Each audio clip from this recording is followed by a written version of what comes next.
والعاقبة للمتقين والصلاة والسلام على أشرف الأنبياء والمرسلين سيدنا محمد وعلى آله وصحبه أجمعين أما بعد فأعوذ بالله من الشيطان الرجيم بسم الله الرحمن الرحيم وإذ حضر يعقوب الموت إذ قال لبنيه ما تعبدون من بعدي قالوا نعبد إلهك وإله آبائك إبراهيم وإسماعيل وإسحاق إلها واحدا ونحن له مسلمون صدق الله العظيم.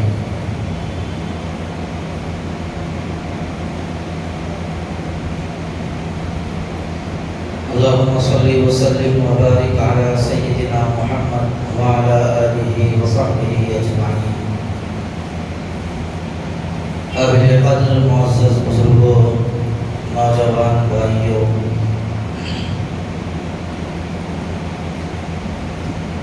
اولاد کی تربیت یہ ہر ماں باپ کی ذمہ داری ہے۔ حضور اکرم صلی اللہ علیہ وسلم نے اولاد کی تربیت کے بارے میں بہت زیادہ ہدایات اور رہنمائی فرمائی۔ حضور نے فرمایا جب تمہاری اولاد ہو تو اس کا نام اچھا رکھو، اللہ کے ناموں پر اس کا نام رکھو، عبداللہ رکھو، عبد الرحمن رکھو، اللہ کے ناموں پر اس کا نام رکھنا چاہیے۔ نئے نئے نام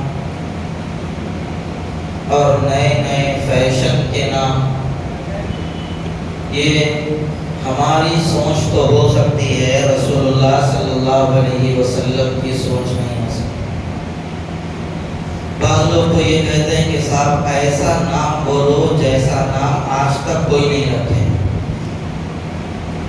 ہمارے بچے کا نام سب سے الگ رہنا، یہ کوئی اچھی بات نہیں اور یہ فخر کی بات بھی نہیں۔ حضرت مولانا عاقل صاحب رحمۃ اللہ علیہ سے ایک مرتبہ ایک صاحب نے کہا کہ حضرت میرے کو بیٹا ہوا ہے اور آپ ایسا نام بولیے آج تک وہ نام کوئی بھی نہیں رکھا۔ تو حضرت بولے آئس کریم رکھ دو، ایٹم بم رکھ دو، نہیں اور بڑا نام ہونا تو فرعون رکھ دو، ایسا نام آج تک کوئی نہیں رکھا اپنے بچوں۔ میرے بھائیوں، ہماری یہ سوچ نہیں ہونا چاہیے کہ ایسا نام جو نام اب تک کسی نے نہیں رکھا، یہ نہیں۔ ہماری سوچ یہ ہونا چاہیے ہم وہ نام رکھیں جو نام اللہ اور اس کے رسول کو پسند آ جائے۔ اور ناموں کے اثرات بھی ہوتے ہیں، بچوں کے جیسے ہم نام رکھیں گے اس کے اندر اس کے ویسے ہی اثرات پیدا ہوں۔ ہم یہ سوچ کے کہ بھائی اس کا نام اینٹک رکھیں گے تو انہیں بڑا ہو کے اینٹک کام آئی کریں گے، اس لیے نام اچھے رکھو تاکہ ناموں کا اثر اچھا ہو۔ اور حضور نے اس کے بعد فرمایا آدمی کو چاہیے کہ اپنی اولاد کی اچھی تربیت کرے، اور حضور نے فرمایا اولاد کو ادب سکھانا اور اس کو تہذیب سکھانا یہ اللہ کے راستے میں صدقہ کرنے سے بہتر ہے۔ اپنی اولاد کو کوئی ادب کی بات سکھا دی تو اولاد کے نام پر صدقہ کرنے سے بہتر ہے، اس لیے اولاد کو ادب سکھائیں۔ حضور نے یہ بھی فرمایا کہ کوئی آدمی اپنی اولاد کو اچھی تربیت سے بڑا کوئی اور تحفہ نہیں دے سکتا۔ اگر آپ اپنی اولاد کو کوئی تحفہ دینا چاہتے ہیں تو سب سے اچھا تحفہ یہ ہے کہ آپ اپنی اولاد کی اچھی پرورش دیجیے، اچھی تربیت دیجیے۔ جو ماں باپ بچپن میں اپنی اولاد کو ادب سکھاتے ہیں وہ بچے بڑے ہو کر باادب بنتے ہیں، اور جو ماں باپ اپنی اولاد کو بچپن میں ادب اور تہذیب نہیں سکھاتے بچے بڑے ہو کر بے ادب اور بے تہذیب بن جاتے ہیں۔ اس لیے اپنی اولاد کو ادب سکھائیں، اچھی تہذیب سکھائیں، اچھے اخلاق سکھائیں، اچھا کردار سکھائیں۔ حضور اکرم صلی اللہ علیہ وسلم نے اپنی تمام اولاد کی عمدہ سے عمدہ تربیت فرمائی۔ امیر المومنین حضرت سیدنا عمر فاروق رضی اللہ تعالیٰ عنہ کے پاس ایک صاحب آئے اور آ کر انہوں نے عرض کیا، امیر المومنین میرا بیٹا میرے ساتھ برا سلوک کرتا ہے اور میرے ساتھ وہ حسن سلوک نہیں کرتا۔ حضرت عمر رضی اللہ تعالیٰ عنہ نے فرمایا ٹھیک ہے، اپنے بیٹے کو میرے پاس بلا کر لاؤ۔ وہ صاحب گئے اور اپنے بیٹے کو بلا کر لائے۔ حضرت عمر رضی اللہ تعالیٰ عنہ نے ان کے بیٹے سے سوال کیا اور پوچھا کیا آپ اپنے باپ کے ساتھ اچھا سلوک نہیں کرتے؟ تو اس لڑکے نے حضرت عمر رضی اللہ تعالیٰ عنہ سے یہ کہا کہ امیر المومنین صرف اولاد کا حق ہے ماں باپ کے اوپر یا ماں باپ کے اوپر بھی اولاد کا کچھ حق ہے؟ تو حضرت عمر رضی اللہ تعالیٰ عنہ نے فرمایا نہیں، ماں باپ کے اوپر بھی اولاد کا کچھ حق ہے۔ تو کیا حق ہے؟ کہا بچوں کے لیے اچھی ماں کا انتخاب کرے، اچھا نام رکھے، اس کی اچھی تربیت کرے، اس کو اچھی تعلیم دلائے، اس کے ساتھ حسن سلوک کرے۔ تو اس لڑکے نے کہا کہ امیر المومنین میرے باپ نے میرا کوئی حق ادا نہیں کیا۔ ایک مجوسی کی سیاہ فام باندی سے میرے باپ نے نکاح کر لیا اور میرا نام جوہل رکھا ہے۔ جوہل کے معنی کوئی اچھے نہیں، بھورے رنگ کا آدمی، اور مجھے کوئی تعلیم نہیں دی، کوئی تربیت نہیں دی۔ حضرت عمر رضی اللہ تعالیٰ عنہ نے فرمایا کہ اب یہ لڑکا تمہارے ساتھ برا سلوک کر رہا ہے، لیکن تم نے بچپن میں اس بچے کے ساتھ برا سلوک کیا۔ پتا کیا چلا؟ ماں باپ بچپن میں اولاد کے ساتھ جیسا سلوک کریں گے، اولاد بڑی ہو کر ویسا ہی سلوک اپنے ماں باپ کے ساتھ کرے۔ ہمارے پاس بھی بہت سارے لوگ ہیں، ان کو اچھے نام سمجھ میں ہی نہیں آتے، صحابہ کے نام سمجھ میں نہیں آتے، بزرگوں کے نام سمجھ میں نہیں آتے، اللہ کے نام سمجھ میں نہیں آتے، رسول اللہ کے نام سمجھ میں نہیں آتے، فون میں دیکھ کے نام رکھتے ہیں۔ اور ذرا پرانا ذہن ہے تو اتنی ترقی کے بعد بھی آج بھی دیہات کے اندر لوگ ایسے ایسے نام رکھ رہے ہیں، پترو صاحب، بھڑو صاحب، زورابی، مالنبی، ایسے نام آج بھی رکھے جا رہے ہیں۔ اس لیے میرے بھائیوں بچوں کے نام اچھے رکھیں، اس کا اثر پڑتا ہے، اور بچوں سے محبت کریں۔ حضور اکرم صلی اللہ علیہ وسلم اپنی تمام اولاد سے محبت کرتے تھے۔ بچوں سے غلطی ہو جائے تو ان کو مارنے، پیٹنے، ڈرانے، دھمکانے کے بجائے محبت کے ساتھ ان کو سمجھائیں۔ بعض لوگ یہ سمجھتے ہیں کہ انہیں بار بار یہی غلطی کر رہا ہے، لہذا اس کو مارو، اس کو ڈراؤ، اس کو دھمکاؤ، آئندہ ایسی غلطی کرے گا تو تیرے ٹانگا توڑ دوں گا۔ بچہ بولتا ہے انہیں باپ ہے جلاد ہے۔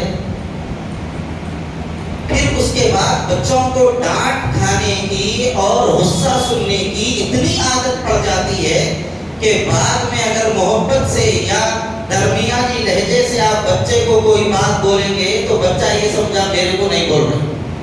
جب تک آپ کو ڈرا کے، دھمکا کے، ٹیڑھے لہجے سے جب تک بات نہیں کریں گے، بچہ اس وقت تک نہیں سمجھے گا کہ یہ میرے کو نہیں بول رہے۔ جب ڈرا کے بولیں گے تو بچہ سمجھے گا ہاں میرے کو بول رہے۔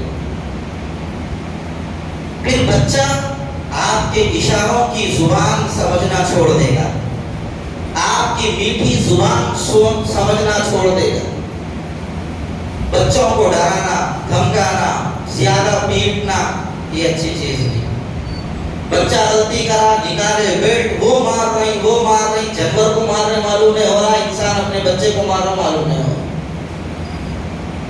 بولے تو میں میرے بچے کو اتنا ڈر میں رکھا ہوا ہوں. اس کو ڈر نہیں بولتے, اس کو ڈر نہیں بولتے. ایک کمزور کے اوپر اپنا غصہ نکالنا کوئی اچھی بات نہیں. ابھی تو وہ نادان ہے, آپ اس کو عقل مندی سکھائیے, محبت کے ساتھ, اچھی تہذیب کے ساتھ اس کو اچھا اخلاق اور اچھے کردار سکھانے کی کوشش کریں. بہت سارے لوگ اپنے بچوں کو وقت ہی نہیں دیتے. وقت نہیں دینے کے نتیجے میں بچے باہر دوستیاں کرتے ہیں.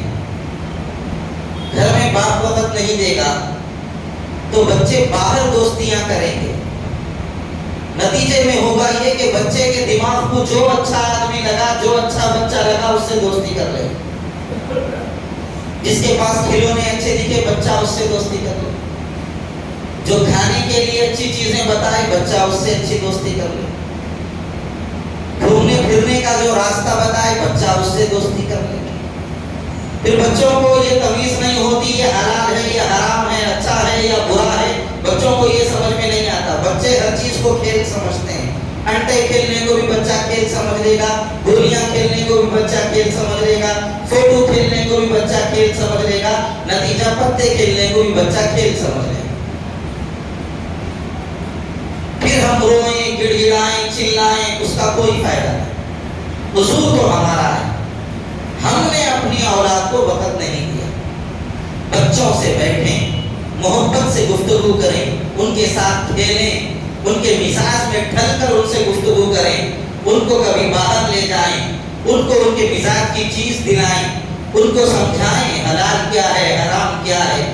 محبت کے ساتھ اچھی تہذیب اپنے بچوں کے اندر داخل کریں. تو ایسی صورت کے اندر باپ اگر بچے کو گھر کے اندر وقت دے گا اور اس کی اچھی تربیت کی فکر کرے گا اور اس سے نرم مزاج کی گفتگو کرے گا, اس کے ساتھ اچھی تہذیب کی گفتگو کرے گا, تو بچہ باہر نہیں جائے گا اور باہر کے ماحول میں ڈلے گا نہیں. بچہ خود گھر کے ماحول کے اندر ڈل جائے گا اور اس کو باہر دیکھنے کی ضرورت نہیں پڑے گی. اس کو کھانے کی چیزیں گھر میں مل رہی ہیں, پیار گھر میں مل رہا ہے, کھیلنا گھر میں مل رہا ہے, دوست گھر میں مل رہا ہے. تو پھر ایسی صورت میں بچہ باہر کیوں دیکھے؟ بعض لوگوں کے ذہنوں میں یہ ہوتا ہے کہ میری اولاد میں کو دیکھتے ہی کانپنا, تھر کانپنا, اور اس کو کیا سمجھتے, بڑاپن سمجھتے, فخر کے طور پہ بولتے. یہ اچھی چیز نہیں ہے. آپ بچوں سے محبت کیجیے. باپ جیسے ہی گھر میں داخل ہوا بچے کو اتنی خوشی ہونی چاہیے کہ گویا دن بھر کی خوشی اس کو اب مل رہی ہے. اب ڈرائیں گے, دھمکائیں گے, بچوں کو ماریں گے, پیٹیں گے اور ہمیشہ بچوں کو کڑک گفتگو کریں گے تو بچے یہ سمجھیں گے 6 بجے تک کرنا ہے جو کر لو, 6 بجے کے بعد جنات آ جاتا کرنا. نہ کھانے دیتا, نہ پینے دیتا, ڈراتا دھمکاتا. باپ نہیں ہے, شیطان ہے. اس کا اثر صرف آپ کے اور بچے تک محدود نہیں رہے گا. یاد رکھو میری بات, خدا نہ خواستہ کبھی آپ میں, آپ کی بیوی میں انبن ہو گئی اور باہر کے آدمی نے آپ کے بچے سے پوچھ لیا آپ کے ابو کیسے ہے, تو آپ بچہ جو اس کے اوپر گزرا ہے پورا سنا دیتا ہے. پھر نتیجہ یہ ہوتا ہے کہ بچہ آپ کا مخالف بنتا چلا جاتا ہے. بعد میں بچے یہاں تک ذہن بنا لیتے ہیں یہ میرا باپ نہیں ہے, میرا باپ اچھا نہیں ہے, میرا باپ غصے والا ہے. پھر بعد میں آپ کا بچہ آپ کے سامنے جائز فرمائش کرنے سے بھی شرمائے گا, ناجائز فرمائش دوسروں سے کر لے گا, آپ کے سامنے ناجائز جائز فرمائش بھی نہیں کرے گا. اور آپ کے سامنے ایسی کوئی فرمائش کرے گا, نتیجہ یہ ہوگا کہ محسوس یہ ہوگا کہ میں اپنے باپ سے نہیں, میں غلام ہوں, ایک آقا سے مانگ رہا ہوں. ایک بادشاہ کے سامنے جیسے عاجزی ان کے سارے ہاتھ جھکا کے, سر جھکا کے مانگتے ہیں. بعض اولاد اپنے باپ سے آج بھی ایسے ہی اپنے مطالبات رکھتی ہے. میرے بھائیوں, اس کو زندگی کی لذت نہیں کہتے, اولاد کا مزہ اس کو نہیں کہتے. اولاد سے محبت. رسول اللہ صلی اللہ علیہ وسلم تو اتنی محبت فرماتے تھے کہ حضرات حسنین کریمین رضی اللہ عنہما جب حضور نماز پڑھتے تھے تو حضرت حسن یا حضرت حسین حضور کے اوپر آ جاتے تو سرکار اپنے سجدے کو لمبا کر دیتے تھے. ایک صحابی رسول فرماتے ہیں کہ ایک مرتبہ حضور ہمارے پاس آئے تو سرکار کے کندھوں کے اوپر حضرت امامہ بنت ابو العاص، یہ حضور اکرم صلی اللہ علیہ وسلم کی نوازی تھی. حضرت زینب رضی اللہ تعالی عنہ جو حضور کی بیٹی تھی، ان کی بیٹی تھی حضرت امامہ بنت العاص، یہ حضور کے کندھے کے اوپر بیٹھی ہوئی تھی. پھر سرکار دو عالم صلی اللہ علیہ وسلم نے نماز شروع فرمائی تو امامہ بنت ابو العاص حضور کے کندھے پر ہی تھی. اسی حالت میں سرکار نے نماز شروع فرمائی اور جب حضور رکوع میں گئے تو محبت کے ساتھ آہستہ ان کو اپنے کندھے سے نکال کر نیچے بٹھا دیا. سرکار نے پہلا سجدہ کیا، دوسرا سجدہ کیا تو پھر آگے رکوع جو حضور علیہ السلام کے کندھے کے قریب بیٹھ گئی تو سرکار اٹھتے ہوئے آہستہ ان کو ہاتھ لگائے اور کندھے پہ بٹھا کے حضور نے دوسری رکعت بھی ادا فرمائی. بچوں سے اتنی محبت حضور اکرم صلی اللہ علیہ وسلم نے. بچوں کے ساتھ اچھا سلوک اور ان کو سچائی کی عادت ڈالنا چاہیے. ان کے مزاج میں سچائی کو داخل کر دینا چاہیے. ہر حال میں بیٹے سچ بولو، جھوٹ کبھی مت بولو. اگر تم غلطی ہو گئی غلطی بولو، ہم تمہیں نہیں ماریں گے. اگر بچہ بڑے سے بڑی غلطی کر رہا ہے اور آپ کے سامنے آ کے صحیح بول دیتا ہے، آپ کو لاکھ غصہ کیوں نہ آئے، اب برداشت کر لو. تھوڑے دن آپ ایسی پریکٹس خود کیجئے، اس کے بعد آپ کا بچہ سچ بولنے سے کبھی نہیں جھجکے گا. پھر ایک وقت آئے گا وہ سچائی خود اس کو اپنے آپ میں ایسا شرمندہ کر دے گی کہ وہ گناہ کرنے سے، وہ غلطیاں کرنے سے خود بخود بچ جائے گا. ارے بھائی میں یہ غلطی کر رہا ہوں، ابا پوچھے تو بولنا پڑتا. پھر نتیجہ یہ ہوتا ہے کہ بچہ غلطیاں کرنے سے بچ جاتا ہے. ایک صحابی رسول اللہ صلی اللہ علیہ وسلم کے پاس آئے اور آ کر پوچھا میرے اندر بہت ساری برائیاں ہیں، میں سب کو چھوڑنا چاہتا ہوں، میں کیا کروں؟ تو ان سے کہا گیا جھوٹ بولنا چھوڑو، جھوٹ بولنا چھوڑو. تو اس کے بعد جب رات میں وہ چوری کرنے کے لیے نکلے تو فوراً ان کے ذہن میں یہ خیال آیا کل اگر مجھ سے پوچھا جائے، میں بارگاہ مقدس میں حاضر ہوا اور مجھ سے سوال کیا گیا کہ رات میں کل کہاں تھے، تو مجھے بولنا پڑے گا کہ میں چوری کرنے کے لیے گیا تھا، تو پھر مجھے سب کے سامنے شرمندگی ہو جائے. انہوں نے چوری کرنا چھوڑ دیا.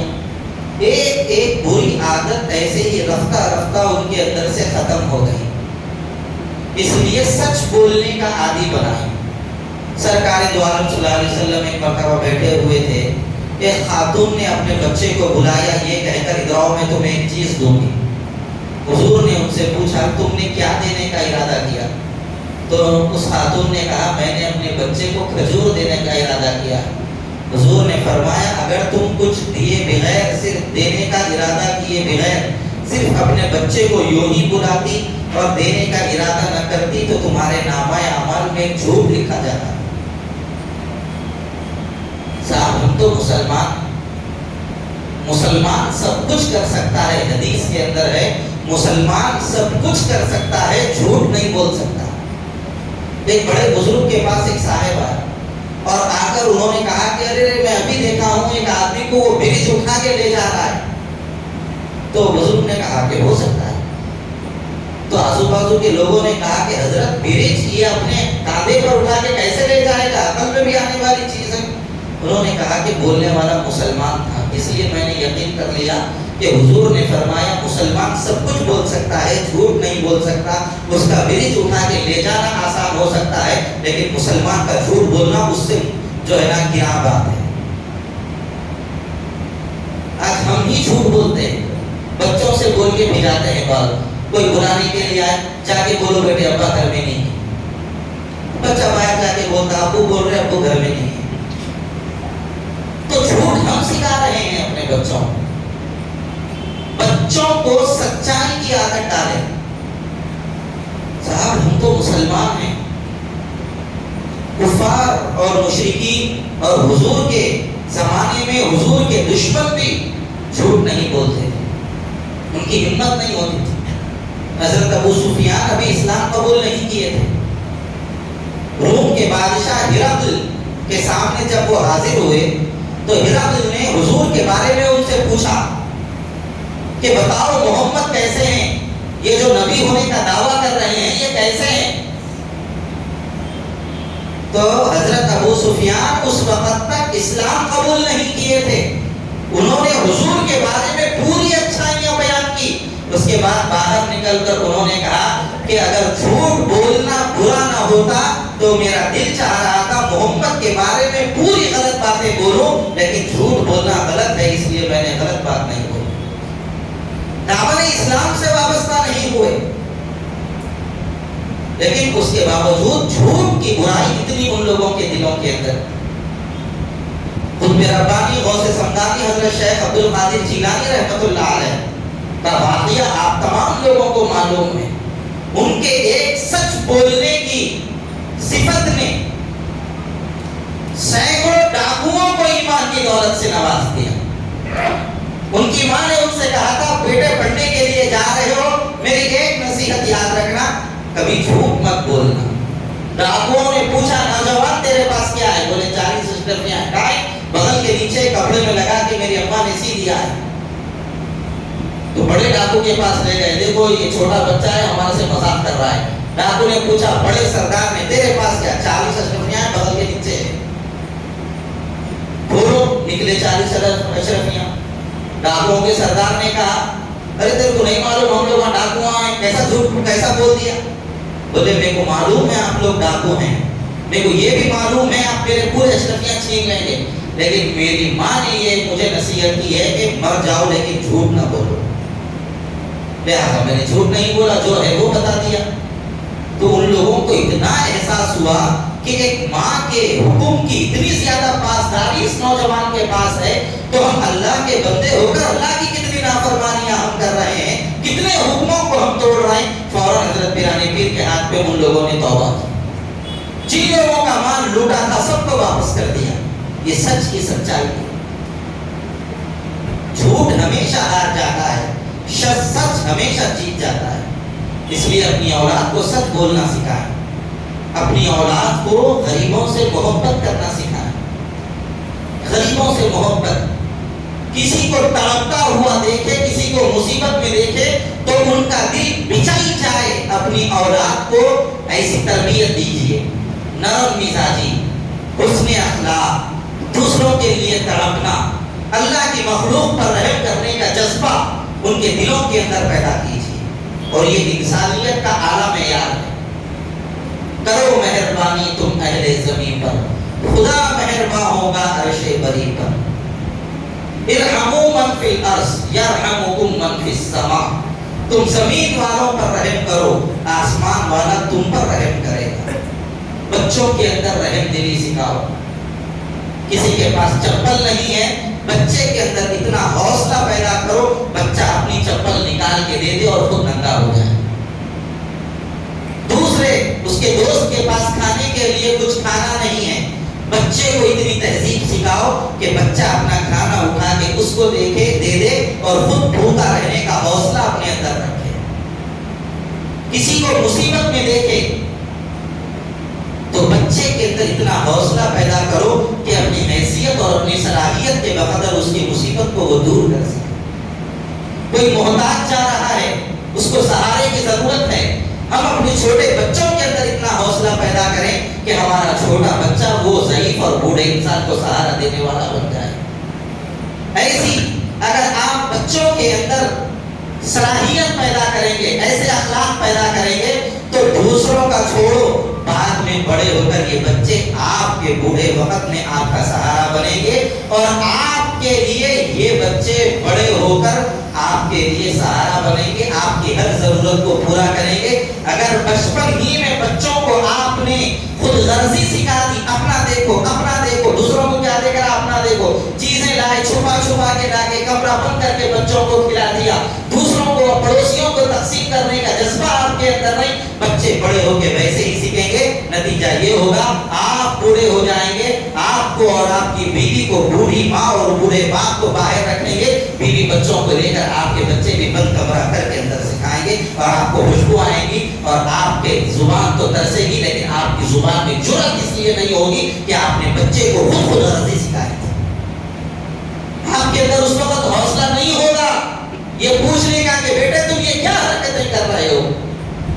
غریب رہو لیکن دل کے غریب مت بنو. کمزور ہو جائیں ہم لیکن اخلاق کا کمزور اپنے بچوں کو مت بنائیے. بچوں کو اونچی سطح پہ لے جانے کی کوشش کیجیے. بچوں کو اچھے اخلاق سکھائیے, اچھا کردار سکھائیے. بچوں کو ایک بڑا انسان بنانے کی کوشش کیجیے اور بچوں کو یہ بتائیے بیٹے رات چاہے چھوٹی کیوں نہ ہو خواب بڑے دیکھو. حالات چاہے تمہارے پاس تنگ کیوں نہ ہو لیکن حوصلے اور ہمت بڑی رکھو. تمہارے پاس اسباب چاہے تنگ کیوں نہ ہو دل کے اندر وسعت بہت زیادہ رکھو. پھر جا کے یہ بچہ انسانیت کی بڑی بڑی بنیادوں پر کھڑا ہوگا.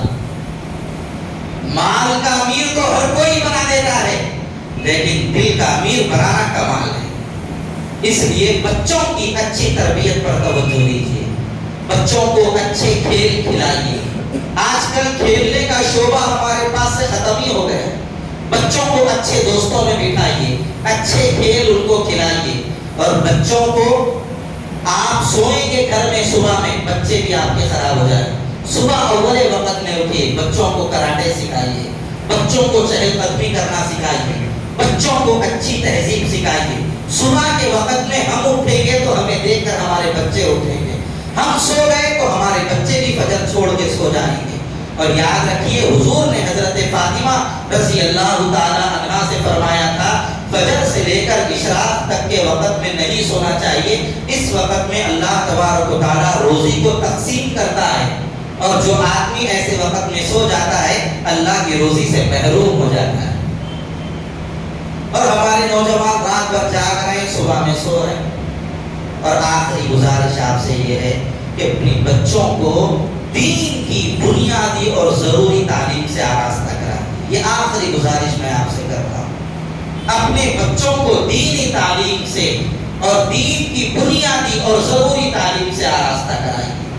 اگر آپ نے اپنے بچوں کو دینی تعلیم سے آراستہ نہیں کرایا تو میں آپ کو وہ واقعہ سنانا چاہتا ہوں جو ہمارے حضرت ولی الوقت حضرت مولانا شاہ محمد جمال الرحمن صاحب دامت برکاتہم نے ایک موقع پر سنایا تھا کہ حیدرآباد کے ایک بڑے پروفیسر صاحب کا انتقال ہو گیا اور وہ اتنے بڑے آدمی تھے کہ وہ جہاں جاتے تھے لوگ ان کے ادب اور احترام میں کھڑے ہو جاتے تھے.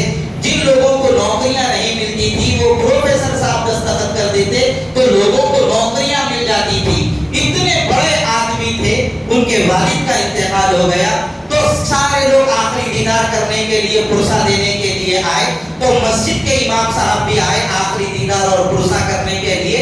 جیسے ہی انہوں نے مسجد کے امام صاحب کو دیکھا گلے لپٹ کر رونے لگے اور بہت زیادہ زار و بدار سے رونے لگے. تو امام صاحب نے یہ سوچا کہ باپ اور اتنے اچھے باپ کا انتقال ہو گیا ہے تو ایسی صورت میں جدائی کا بہت زیادہ غم ان کو ہو رہا ہوگا. تسلی دی اور یہ کہا کہ سب کو دنیا سے ایک دن جانا ہے, کوئی یہاں پر رہنے کے لیے نہیں آیا ہے. آج آپ کے والد چلے گئے ہیں تو کل ہم بھی چلے جائیں گے, زیادہ غم مت کیجیے. یہ کہہ کر امام صاحب چلے گئے. جنازے کو نہلایا گیا, میت کو نہلایا گیا, کفن پہنایا گیا, جنازہ تیار کر کے مسجد لایا گیا. اور امام صاحب یہ سوچ کر کہ پروفیسر صاحب ہیں خود نماز جنازہ پڑھا لیں گے پیچھے چلے گئے. امام صاحب کو آواز دی گئی, امام صاحب آگے آئے نماز پڑھانے کے لیے. جیسے ہی امام صاحب آگے آئے پھر وہ پروفیسر صاحب آگے بڑھے, امام صاحب کے گلے لپٹ گئے اور اتنا زیادہ روئے ہچکیوں پہ آ گئے. تو امام صاحب نے پھر تسلی دی اور یہ کہا کہ اب آپ بس کیجیے, اب زیادہ مت روئیے, نماز جنازہ پڑھ لیجیے. تو انہوں نے کہا کہ امام صاحب, وہ پروفیسر صاحب کہہ رہے ہیں امام صاحب میں اس لیے نہیں رو رہا ہوں کہ میرے باپ کا انتقال ہو گیا ہے, آج میرے باپ سے میری جدائی کا وقت آ گیا ہے. امام صاحب میں اس لیے رو رہا ہوں میرے باپ نے مجھے دنیا کے اعتبار سے بہت اعلیٰ معیار پر فائز کیا اور مجھے اتنی ترقی دلائی کہ میرے نام پہ لوگوں کو نوکریاں مل جاتی ہیں. میں جہاں جاتا ہوں لوگ ادب اور احترام میں کھڑے ہو جاتے ہیں, لوگ میرے نام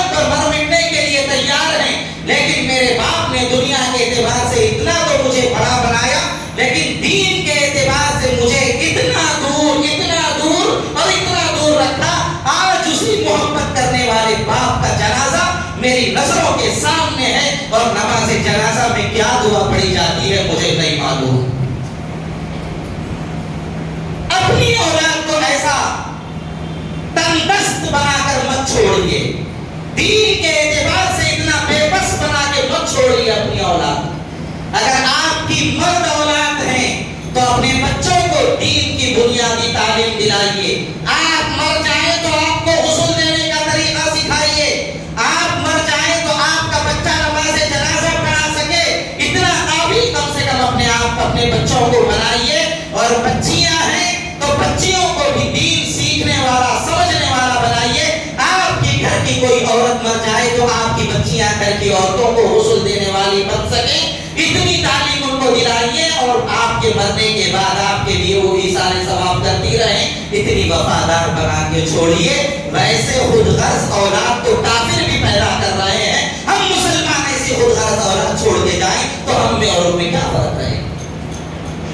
اس لیے بھائیو آپ بڑے ہیں تو بچوں سے محبت، حسن سلوک، اچھی تربیت، اچھے اخلاق، اچھا کردار اور دین کی بنیادی تعلیم. آپ بڑے بھائی ہیں تو چھوٹے بھائیوں پر نظر رکھیے. ان کے موبائل کو چیک کیجئے. کیا میاں یہ ہفتے میں پیسے نہیں دیے کرتے؟ کیا میاں آج کے پیسے نہیں دیے کرتے؟ یہ تو سب بول لے رہے لیکن آج تمہاری 5 وقت کی نمازیں ہوئی ہیں یا نہیں ہوئی ہیں؟ آج اس ہفتے میں تمہاری کتنی نمازیں چھوٹی ہیں؟ یہ سوال کرنے والے کتنے بڑے بھائی ہیں؟ کتنے بڑے بھائی ہیں؟ بڑوں کو بھی اس کا جائزہ لینے کی ضرورت ہے. اللہ ہم سب کو صحیح علم و عمل کی اپنے کرم سے توفیق عطا فرمائے. وآخر دعوانا الحمدللہ.